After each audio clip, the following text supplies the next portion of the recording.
밤에 자고 있으면 마구잡이로 얼굴을 쓰다듬는 손길 때문에 잠에서 깬다. 그게 내 인생 최초의 기억. 다음 기억은 꽃놀이. 큰 소리로 뭐라고 하는 아빠를 필사적으로 말렸다. 기억 속의 아빠는 항상 취해 있었다. 아빠, 엄마, 나 3살 어린 여동생. 가족 구성은 평범한 우리 집. 평범한 가정과 다른 점은 아빠가 술에 약했다는 것과 엄마가 종교에 빠져 있었다는 것. 휴일이면 꼭 아빠 친구들이 모여 마작판을 벌여서 가족끼리 단란하게 어울리는 시간이란 게 없었다. 아빠 친구들이 술 담배로 점거한 우리 집. 그리고 그런 상황을 버티기 힘든 딸들. 내일 아빠 수영장 가기로 했는데 이불 덮었어도 들려오는 소리는 아침까지 계속되었다. 아빠 수영장 갈 수 있겠지? 이런 아빠한테 수영을 하라고? 이런 살인자. 수영장에 가기로 한 아빠는 잠에 들어버리고 그런 상황에 함께 있는 것은 엄마의 독경. 엄마는 아침에 30분, 저녁에 1시간 독경을 하지만 별로 달라지지는 않습니다. 어이, 기도할 거면 나한테 남묘라고 해보라고. 불담보다 돈 벌어오는 내가 더 위대한 거 아니야? 아빠는 술만 취하지 않으면 멀쩡합니다. 평소에는 소심한 아빠. 엄마가 보란듯이 한숨을 쉬어도 신문에 머리를 박고 모른 척하는 아빠. 딸이 바라는 건 하나뿐. 어제 아침에 아빠로 돌아왔으면 좋겠어. 딸들이 할 수 있는 건 도망치는 것 뿐이었습니다. 엄마가 몰래 울고 있을 때에도 서투른 거짓말인 걸 알면서도 귀찮으니까 모르고 피했습니다. 하지만 밤에는 피할 곳이 없습니다. 엄마가 올라오는 소리는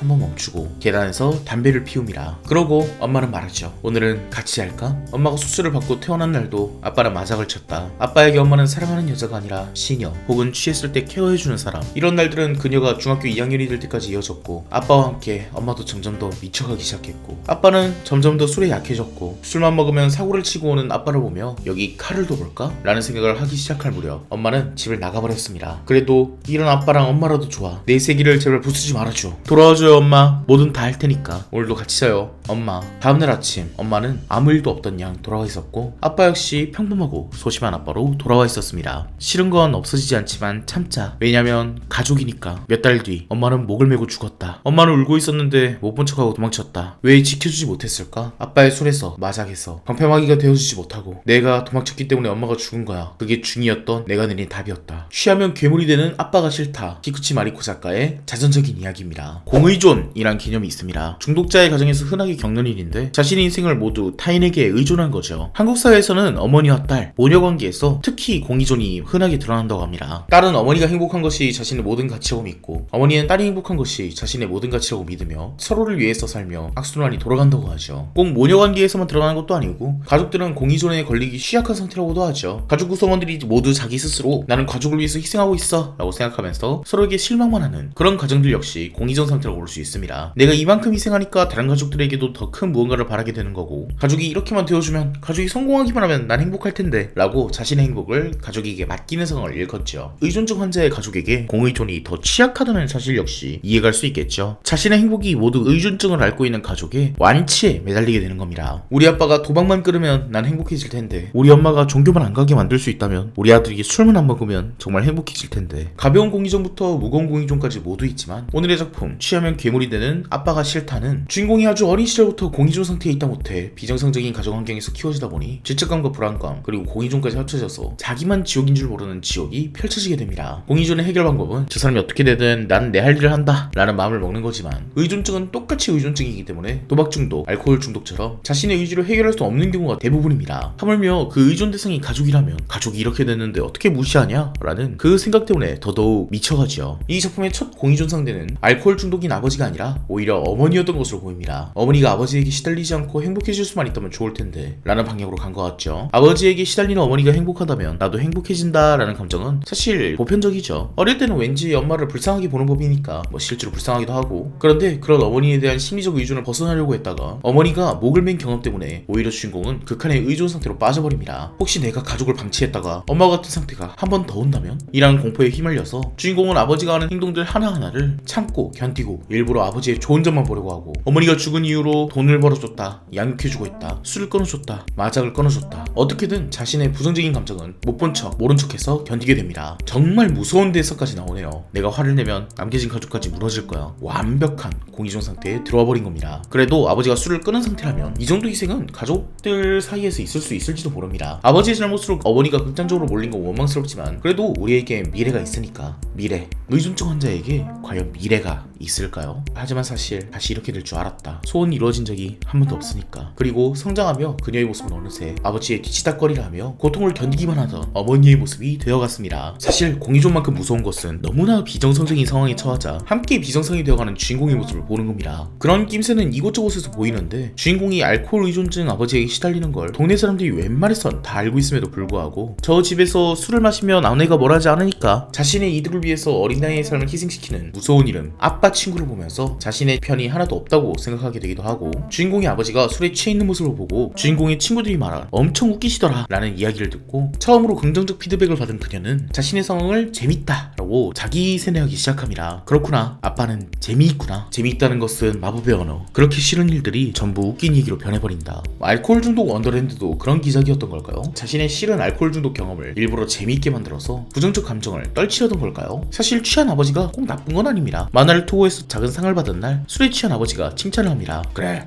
할 만큼 해봐. 하다 안 되면 다시 돌아오면 되는 거고, 실패해도 아빠가 다 받아줄 테니까. 아버지는 본인도 옛날에 소설가가 꿈이었던 것과 원고를 모두 태우고 포기했던 이야기를 들려주셨습니다. 취한 아빠가 싫지 않았던 날 가끔 이런 선물을 줘서 싫은 기억을 지워버린다. 이처럼 주인공은 끊임없이 자기 암시를 합니다. 싫은 아버지와 계속 엮여야 되는 자신, 얽히지 않으면 이 괴물은 죽는다. 그런 자신을 이렇게라도 포장하지 않으면, 자신이 겪은 끔찍한 체험기를 무용담으로 포장하지 않으면 견딜 수 없었던 겁니다. 아빠가 자신을 때려도, 목을 졸라도, 집안의 가산을 전부 술값으로 탕진해도, 자기 때문에 죽은 어머니를 떠올리며 자신이 눈물을 흘리지 않는다고 피도 눈물도 없다는 얘기를 오히려 아빠에게 들었을 때도 참아야 합니다. 왜냐하면 엄마도 참았기 때문입니다. 내가 생겼기 때문에 엄마는 주정뱅이인 아빠와 이혼하지 못했습니다. 어쩌면 자신이 프리터이기 때문에 아빠는 돈을 벌어야 돼서 술로 그걸 견디는 걸지도 모릅니다. 전부 내 탓입니다. 그러면 어쩔 수 없는 거죠. 웃어야 합니다. 그래서 고3 체육대회 때 눈물이 흐르고 멈추지 않아도 이유를 몰랐다. 이렇게 성장한 주인공은 인간이 좀 많이 이상해집니다. 친구가 젊은 엄마가 되고 싶다 라고 말하자 속으로 이런 생각을 합니다. 이 사람들 얼마나 자기 자신을 사랑하는 거야? 아기가 사랑받으리라는 보장도 없는데 애를 낳고 싶다는 사람에게 속으로 악담을 하죠. 남자 취향도 일그러져 있습니다. 안정적인 직장을 갖고 싶다는 남자, 휴일엔 가족들과 함께 보내는 남자, 술도 담배도 안 한다는 남자, 모두 시시껄렁한 남자로 보이기 시작합니다. 자각하지 못했지만 난 아빠 같은 사람을 멋있다고 생각하는 모양이었다. 덕분에 그녀가 만나게 된 건 아버지와 같은 술주정뱅이, 그녀에게 끊임없이 고백을 하던 남자를 보고 나 같은 게 이 사람을 차는 건 건방진 건가? 라고 생각하고 그와 사귀기로 하는데, 사귀게 되는 순간까지도 품에서 술을 꺼내서는 시원하게 마시고 병을 발로 차고는 사귀겠다는 건 결혼 생각도 있다는 거지? 라며 박력이 과하게 넘치는 남자. 하지만 그 위험함이 남자라고 생각한 주인공, 소설을 쓰는 술주정뱅이, 정신이 들었을 때는 아빠와 닮은 사람을 고른 상태였다. 그리고 가장 끔찍한 건 앞으로 약 9년간 집에 와서는 술에 취한 아버지를 돌보고 밖에 나가서는 술주정과 폭력에 시달리는 삶을 삽니다. 하지만 완전히 정신이 망가진 주인공은 다르게 생각하죠. 아, 이 사람들은 내가 없으면 안 되는구나. 남자친구가 자신을 폭행하면서 어떤 놈에게 우산을 받았냐 라며 화를 낼 때도 나를 너무 사랑해서 질투하는 건가? 라고 생각하고, 집에서도 아버지는 자신을 걱정해주지 않고 반대로 남자친구는 1류기업에 입사하기로 하는 등 나날이 승승장구를 달리며 그녀의 가치는 점점 이 사람들이 날 필요로 해 라는 완벽한 공의존 상태로 들어가 버립니다. 학습된 무기력과 자존감의 저하, 그리고 그녀가 필요한 순간은 알코올 중독인 남자들이 그녀에게 뒤지닥거리를 해달라고 할 때뿐, 오직 그때만이 자신의 가치를 확인할 수 있으므로 그녀는 끊임없이 수렁으로 떨어집니다. 위에 설명한 부분이 이 작품의 약 3분의 1 정도, 그러니까 주인공이 힘든 부분만 골라서 소개드린 겁니다. 하지만 이 작품의 가장 끔찍한 점은 나머지 2분의 3에 있다고 생각하는데요. 그건 바로 주인공이 사람들을 미워할 때가 아니라 오히려 그 사람들을 좋아할 때입니다. 혹은 그들에게 죄책감을 가질 때거나요. 의존증에 걸린 사람을 대할 때 가장 힘든 점은 그 사람을 완전 미워할 수 없다는 점이 아닐까 합니다. 쭉 괴물이었다면 계속 미워할 수 있었을까? 아빠에게 물려받은 창작 욕구, 수술가가 꿈이었던 아버지. 작품이 진행되면 진행될수록 아버지의 삶도 자세하게 나옵니다. 아이를 낳기 싫었던 쪽은 사실 어머니가 아니라 아버지 쪽이었던 것으로도 나오고, 어쩌면 자신이 아버지의 족쇄였던 건 아닐까? 라는 공포에 떨기도 하죠. 아버지가 알코올 중독이 된 건 전부 나 때문은 아닐까? 그런 죄책감이 삶의 일부가 되다 못해 주인공은 33살이 되고 아버지는 60대가 넘어가는 시점부턴 주인공이 아버지를 때리기 시작합니다. 새로운 비트님의 시작. 아빠에 대한 분노만은 참을 수 없고 내일이면 모든 걸 잃는 아빠에게 향하는 폭언과 폭력. 하지만 그 와중에 완전히 미워할 수 없는 아버지, 자신에게 야단받는 아버지를 불쌍하게 여기기까지. 제가 인생에서 본 피폐물 중에서 제일 끔찍한 것 같아요. 특히 미워할 수 없는 상대를 미워하는 그 감정이 정말 절절하죠. 절절한데 이게 다 실화라는 점이 특히 끔찍하군요. 그래서 주인공은 이 공이존 상태를 해소할 수 있을까요? 아니요. 사실 실화를 다룬 작품의 가장 슬픈 점은 생각한 것처럼 완벽한 해소가 안 된다는 겁니다. 어떤 의미에선 주인공이 가장 끔찍한 방법으로 끝나죠. 그토록 술만 먹어왔던 아버지의 건강이 정상일 리가 없죠. 반년임이라 아버지를 미워해야 할지도 사랑해야 할지도 정확히 정하지 못한 주인공에게 아버지와의 끝이 다가옵니다. 그리고 그 끝을 돌아보면서 아버지가 하던 사업, 대출, 그리고 아버지가 관리하던 인맥들까지 그녀가 알아봐야 좋을 것이 없는 것들을 알게 되었고, 그녀가 그토록 원했던 술을 마시지 않는 조금 소심하지만 근엄한 아버지와 함께하는 나날들이 이어지게 됩니다. 그토록 원하던 가족의 모습이 죽음 앞에서나 보인다는 것은 끔찍합니다. 어떤 괴물도 죽음 앞에서는 인간으로 돌아온다는 점이요. 개인적으로 이 앞부분이 정말 절절하고 슬펐으니 꼭 작품을 구매해서 보시길 바랍니다. 주인공은 수척해지고 술도 못 먹게 된 아버지를 진심으로 증오할 수 있게 되었는지를 말이에요. 현실의 이 찝찝함, 픽션이라면 교훈을 주고 끝났을 소재인 중독증. 하지만 현실에서의 그것은 교훈은커녕 무의미한 고통을 주고 사라져버리기도 합니다. 혹은 감동으로 포장되고는 다시 중독으로 돌아가기도 하죠. 그 현실의 찝찝함을 담은 다음 작품 리뷰도 기대해 주시길 바라면서 여기서 일단 마쳐보도록 하겠습니다. 끝까지 봐주셔서 감사합니다.